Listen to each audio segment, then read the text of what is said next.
We think just a little understanding of vibration, a little understanding of who you are, a little understanding of your own guidance system would serve you so very well. We think if you could just know that the way you feel is your indication of whether you are in sync with who you have become or not.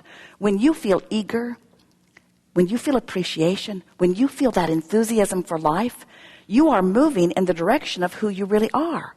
But when you feel ornery, when you feel insecure, when you feel angry, when you feel resentful, when you feel injustices happen to you, or when you feel unfairness, when you feel that way, even though you're looking right at something that nearly everybody on the planet would agree with you that an injustice has been done, when you focus in that way, you're focusing in a way that the source within you will never focus. And do you know why that is?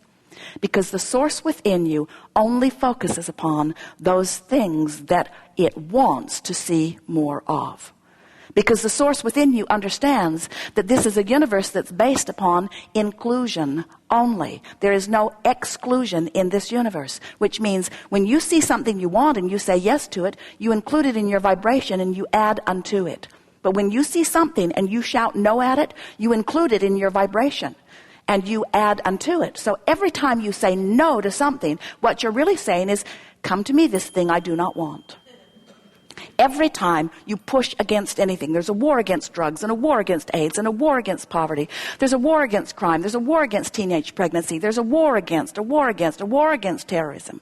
And all of that pushing against, all it does is add more unto it. But even more what it does, it causes you, in your pushing against those things you do not want, to prevent yourself from going with who you are.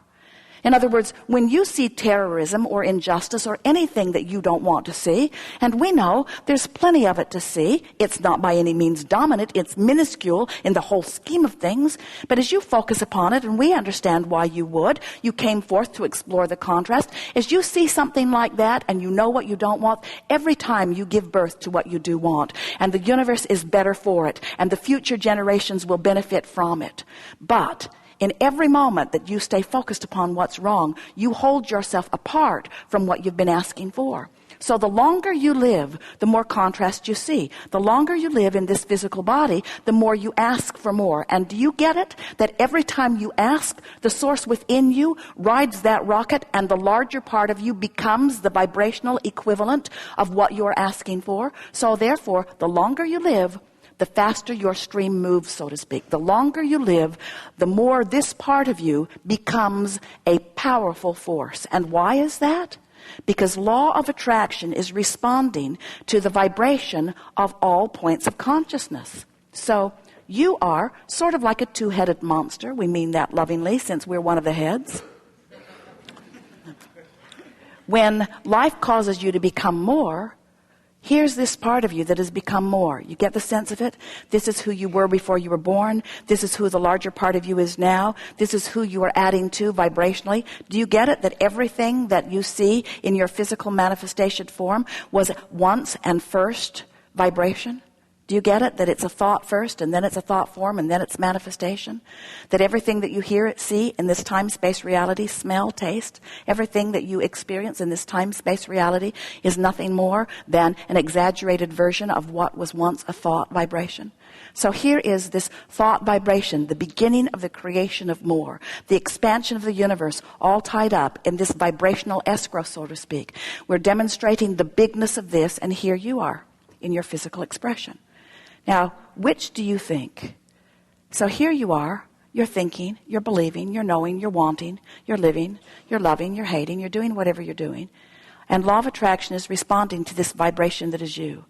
Can you get a sense of the vibration that is you in your physical form and the vibration that is you in the wholeness of that which you are? And so now as you lay your newfound understanding of law of attraction over these aspects of you, what do you think has the strongest response? This or this?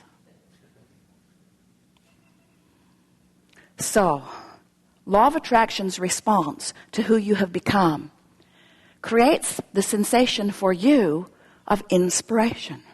That's that feeling of being called to the completion of something. When people say, I want to fulfill my purpose, that's what they mean. When they say, I want to get on my path, that's what they mean. When we say, you want to be a blended being, that's what we mean. And what we want you to focus upon, it's an analogy that will serve you really well. This law of attraction's response to the powerful, evolving, expanding you creates the sensation for you like a river flowing, a powerful river flowing to the eternal becoming of that which is you. Pay no attention to the man behind the curtain.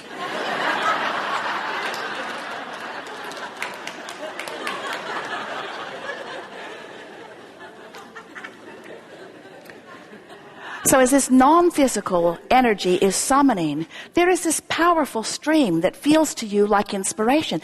And when you turn and go in the direction of that stream, you feel the ease and continuity of your being. But when you don't, you feel the separation, too strong of word. You feel the resistance. So there is allowing, which is going with the stream or current of who you have become. And there is disallowing or resisting or not going. The better you feel, the more you are allowing. The worse you feel, the more you are not allowing. The thing that we so want you to gather as a result of our conversation here today is that you cannot ever separate yourself from this stream. So when we say, you're going. The current, Jerry and Esther went whitewater rafting last summer, and it didn't occur, there were several of them, several high school wrestling teams were on the water with them that day. And Jerry and Esther and their friends, 7 or 8 of them in the same boat. And it didn't occur to any of them, not even the high school wrestlers, to turn the boat upstream and begin paddling. It was obvious that the stream was going to have its way with them. And the river guide told them, this isn't Disneyland, folks. We can't turn this river off. And that's what we want to say to you. Your stream of becoming that was set into motion even before you got here into this physical body and has been added to tremendously ever since you got here into this physical body cannot be turned off. So we're not wanting to say you are without choice, because you do have choice. You can go willingly or not. And when you go willingly, you feel wonderful. And when you don't go willingly, you feel awful. Because this is certain. You cannot hold yourself behind that which life has caused you to become. When life gives you an expanding experience, you gotta go, or you don't feel good.